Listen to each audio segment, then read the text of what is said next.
Üyeleri, kıymetli misafirler, hepiniz hoş geldiniz.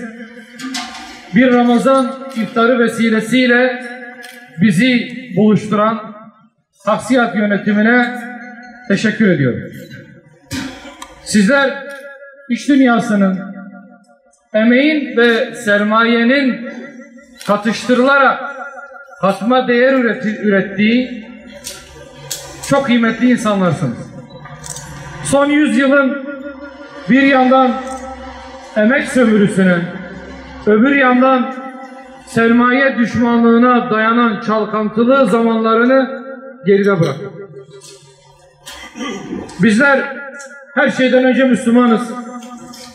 Helalinden kazanmayı ve helal yolda harcamayı kendimize şiar edinmek zorundayız.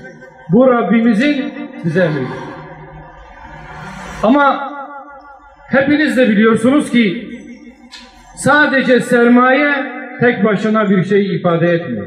Ya da sadece iş gücü, alın teri, emek tek başına bir şey ifade etmiyor.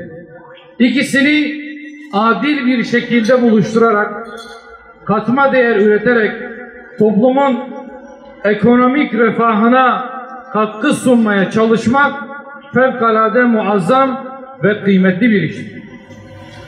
Bugün burada bizlerle aynı iftar sofrasında buluşan siz kıymetli iş insanlarımızın da yaptığı tam olarak budur. Bizler yeni bir şehir olma gururuyla ama kabına sığmayan, potansiyelini henüz yeteri kadar değerlendirememiş bir şehrin sakinleri olarak sizden de bugün burada hazır bulunmayanlardan da çok fazla ümit sahibiyiz. Sizden çok şeyi ümit ediyoruz.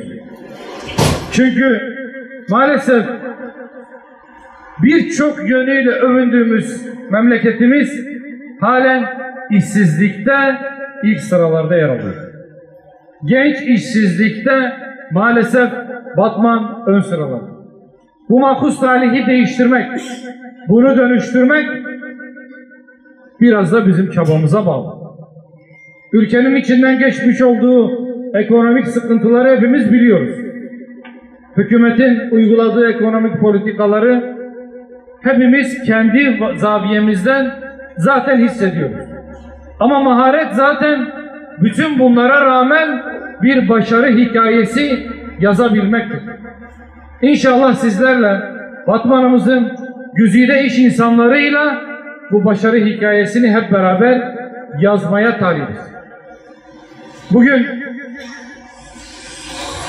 paradan para kazanmanın özendirildiği, kolay yoldan ama haram yoldan bir şeyler biriktirmenin cazip hale getirildiği günümüzde sizin risk alarak, sizin sermayesini de tehlikeye atarak, sizin emeği de zamanı da riske atarak göstermiş olduğunuz irade fevkalade kıymetlidir.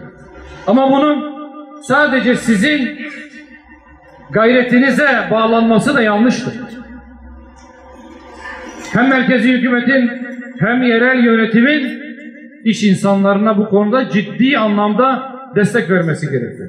Şüphesiz dört bir koldan bir şeyler yapmaya çalışıyoruz.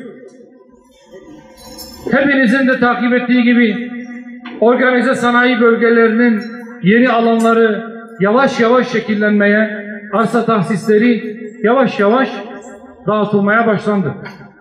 Umuyor ve diliyoruz ki sizin gibi kıymetli, emeğin de sermayenin de değerini bilen iş insanları bu imkanlardan azami derecede istifade etsinler. Ufka baksınlar, vizyon sahibi olsunlar ve ne kadar olabilirse o kadar kısa sürede Batman'ımızın gençlerine, gençliğine iş imkanı oluştursunlar ve Batman'ı ekonomik anlamda kalkındırdıkları gibi hem sosyal hem kültürel manada da kalkındırsınlar.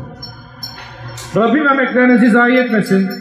Bu tür buluşmaları önümüzü görebileceğimiz, yeni perspektifler kazanabileceğimiz toplantılara vesile kılsın diyorum. Hepinize afiyet olsun diyorum. Rabbim tuttuğumuz oruçları kabul buyursun. Bu Ramazan'ı bizler için de, memleketimiz için de, bütün İslam alemi için de huzur, barış ve refaha vesile kılsın diyorum. Hepinize çok teşekkür ediyorum. Sağ olun, var olun. Ayda bizi buraya buluşturan, bizi bir araya getiren Rabbimize hamdü senalar olsun. Değerli iş adamlarımız, biliyorsunuz Ramazan ayı dolayısıyla hepimizin elimizin altında çalışan fakir, fukara ve kentimizde yaşayan bütün muhtaç ailelere bu ay vesilesiyle elimizi uzatmamız lazım.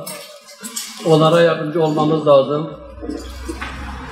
Birbirimize merhamet etmemiz lazım ki Rabbimiz de bize merhamet etsin diyoruz. Hepiniz çok hoş geldiniz, sefalar getirdiniz. Allah hepinizden razı olsun diyorum.